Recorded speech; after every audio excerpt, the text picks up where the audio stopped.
Howdy, lieutenants and economists. The most volatile, evil, disgusting things on the planet, humans. If you have a video request, you can always go to assholeconsulting.com. Yeah, I am gonna charge you, kids. And that is the importance of not fucking up. You are such an asshole!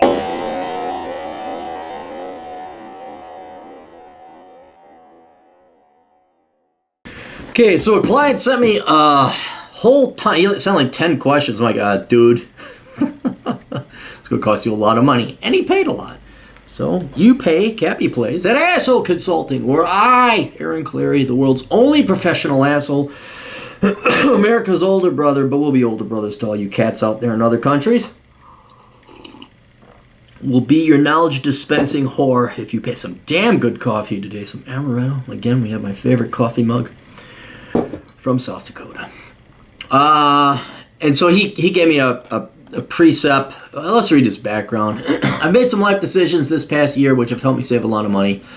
I plan to continue this trend next year, and by the end of 2019, I will have over $200,000 in savings. Holy shit, dude.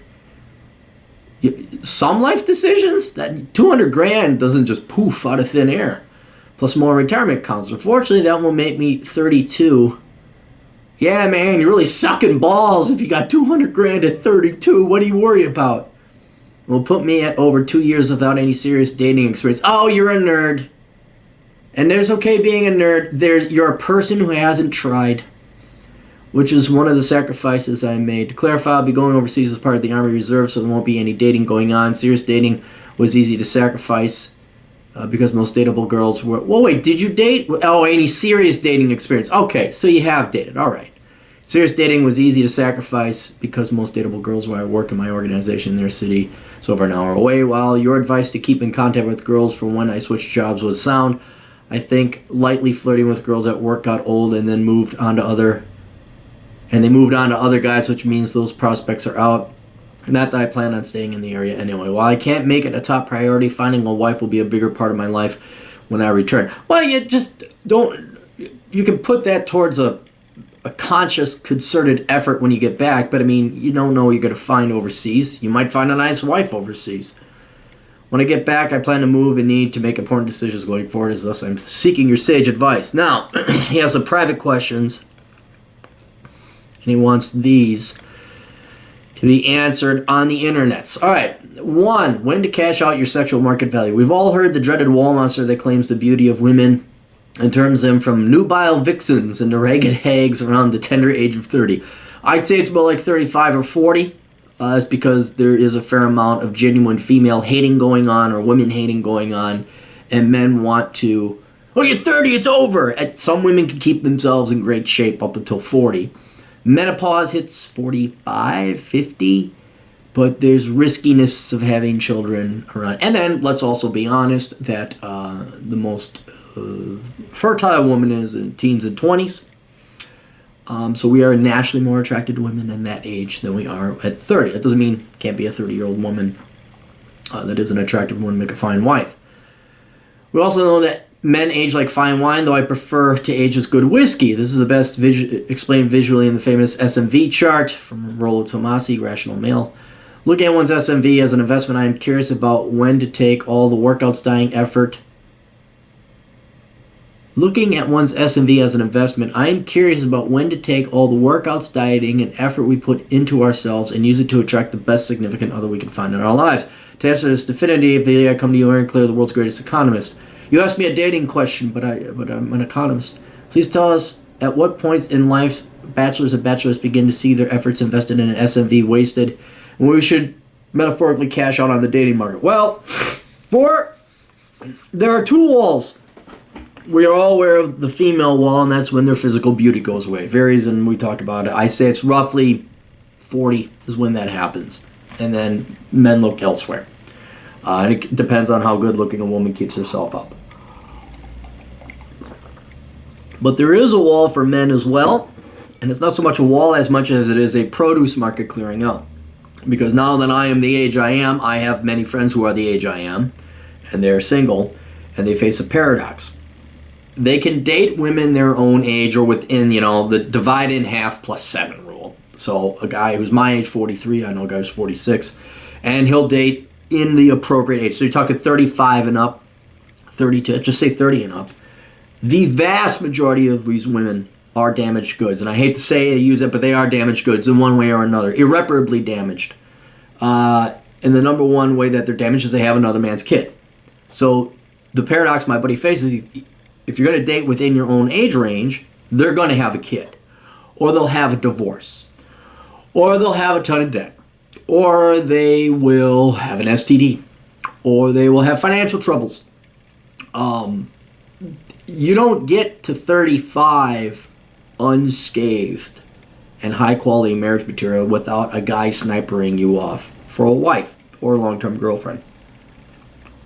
So he's got these. Now what's great about women who are 30 and older is they are in one way or another forced to deal with the real world. So they're more mature, obviously they're older too.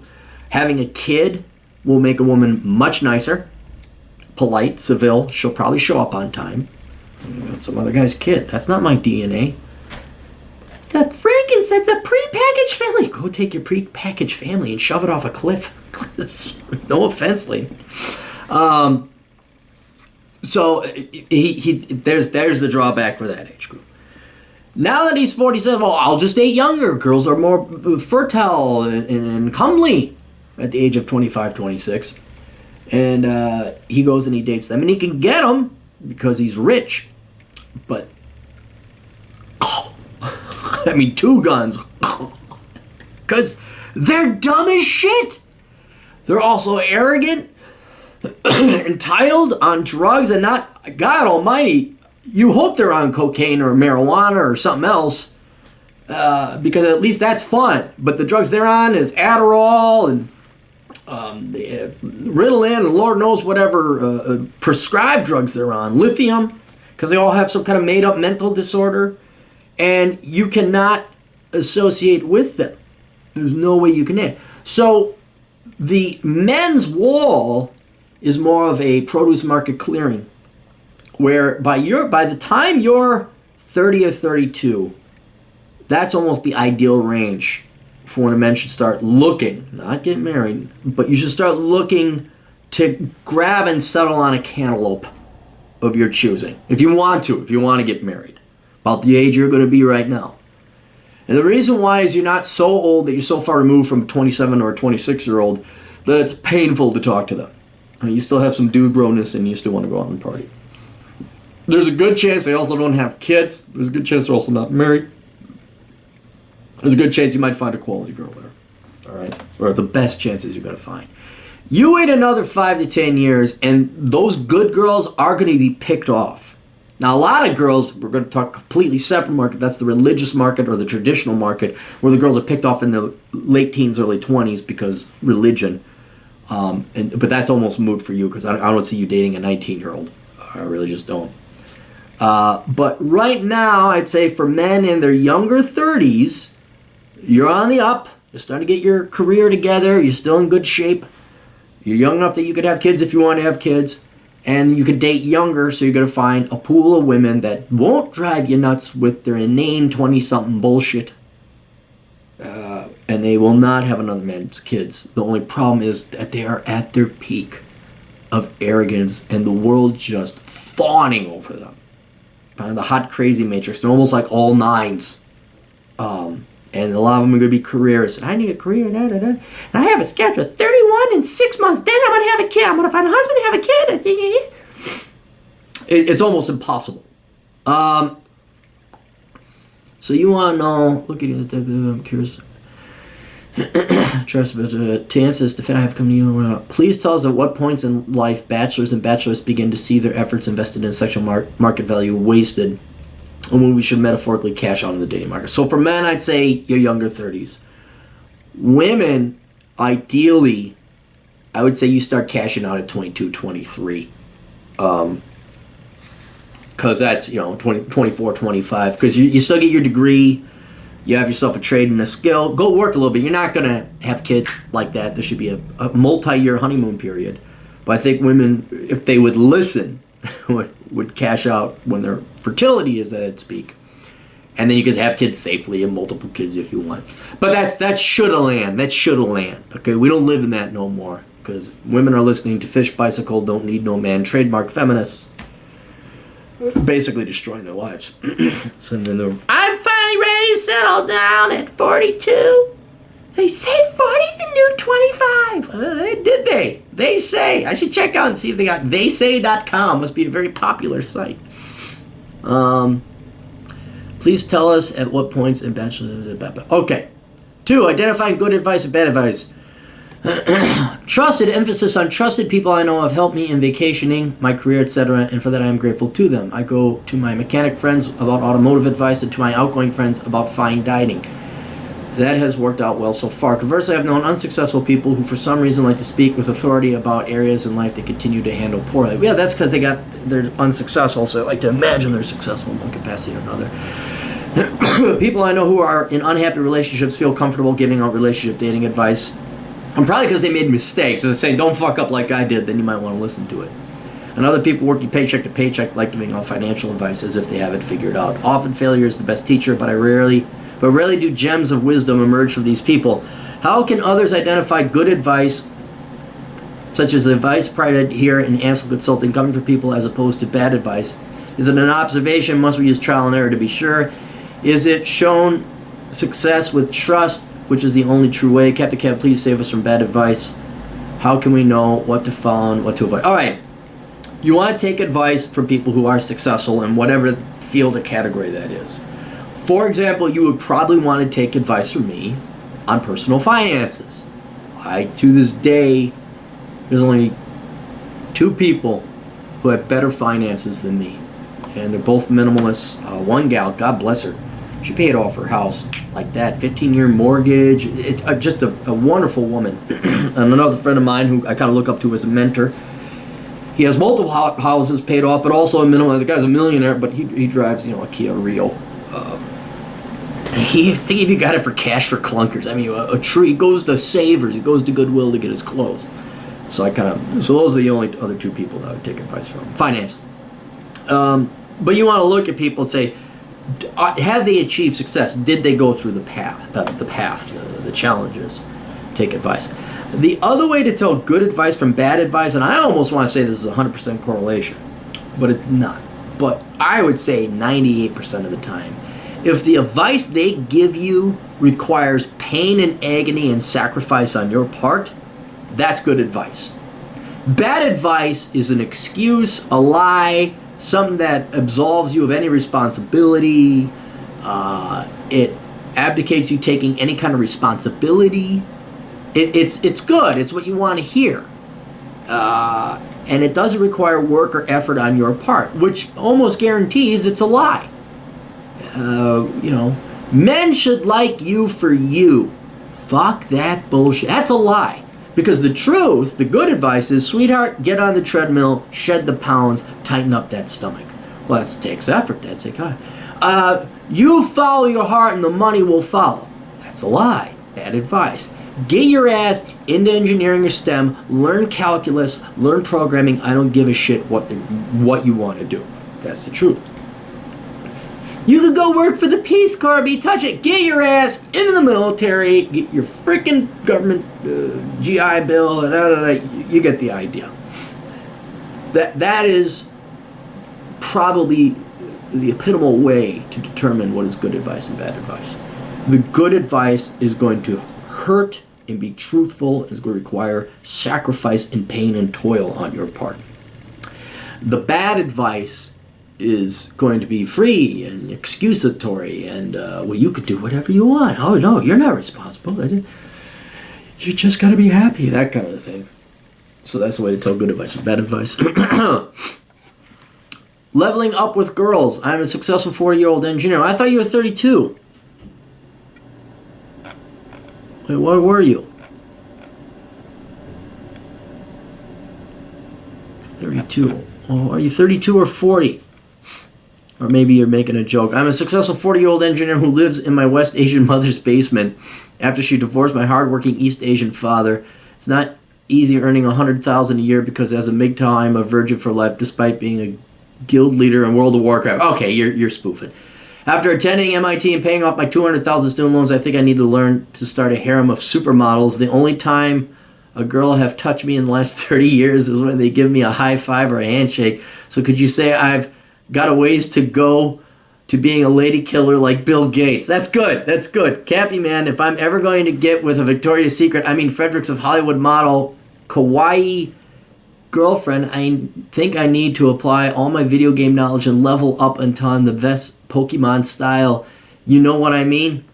Should neats like me just start... See, you're not a neats because you already told us what you're doing. Should neats like me just start with some homely chick that's not afraid of dating my 5'2", 200-pound ass and work my way up as I get better at dating and get into shape? Does working my way up the women ladder slowly but surely sound like a legitimate plan for getting the girls?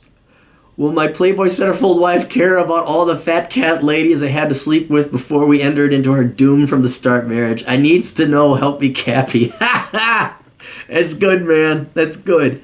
What's sad is, see, you know you're spoofing. I know you're spoofing. But my God, that's why I had to put together that video. How do I get the girls? Because I got sick and tired of the disproportionately Asian STEM type guys. How do I get the girls? I went to a pickup. I watched Real Social Dynamics, and they said that if I go step first with my right foot, that shows confidence and strength, and then she will have her vagina be wet for me. So there is sadly a lot to. There's some like legitimate criticism if I were to answer this question. Let's put it this way. For those of you who happen to be watching this, like, I didn't go to MIT. I went to Caltech, so this doesn't apply to me. Does some of this fit you guys? Some of it fit you? Look, if you're Asian, you're already operating from a biological, social Darwinistic disadvantage. And you can argue and say, no, that's what it is. Welcome to the world of guys. We deal with what is, not what we'd like. So the OkCupid or Plenty of Fish study that came out, and Asian men were at the bottom. Women just don't like Asian men. Why that is, we don't know, but it is. All right, so you gotta play with that. 2, if you're short, guys, girls like tall guys. You don't like fat chicks. Girls don't like short guys, and you can get angry. And I've seen it. I've seen like there's short guy communities out there, and some of it's legitimate. It's progressive. It's constructive. Like, okay, we acknowledge women don't like short guys. What do we do? Okay, let's dress. Let's do our best. Okay, cool. But then some of it, girls are so hypocritical. It's like, well, when you're done complaining about reality, let me know, because I can't think of a worse waste of time than complaining. Oh my God, the sun's out. Oh geez, grass grows on the dirt. And it's like, well, okay, we can move on. And the best advice for these guys is, yeah, you go make your money, but you got to improve yourself as much as you possibly can if you want to get the girls. And then also, you got to not be chasing the girls. You should have the number one thing in life as the girls. And for God's sake, don't fall for this bullshit where it's an excuse. Again, getting back to the previous question, hard work, go to the gym. Go to the gym and diet. Yep, go to the gym and diet. No, you're going to go with pickup artists, which again, there is some legitimacy to their approaches. You want real, genuine pickup artistry? Read Roosh's book. Get his book Game. Get his book Bangs, all the different bangs. Get them all. Day Bang. They're real because he admits failure up front and that you're not going to always. But this bullshit where they break it down to a science, that's just you trying to find the cheat codes to life, as Rollo Tomasi or Rich Cooper would say. There is no cheat codes to life. It's hard. It's hard. You know how it's the right answer? It's hard. You know how it's the wrong answer? It's easy. So that's it there. Anyway. All right. That's it. Questions, answers, assholeconsulting.com. Older brother, blah, blah, blah. And check out my books. I'll put the links all in the description below. And check out the podcast, Older Brother Podcast and the Clary Podcast on the same SoundCloud account. So if you search it, you will find it. We'll see you guys later. Toodles.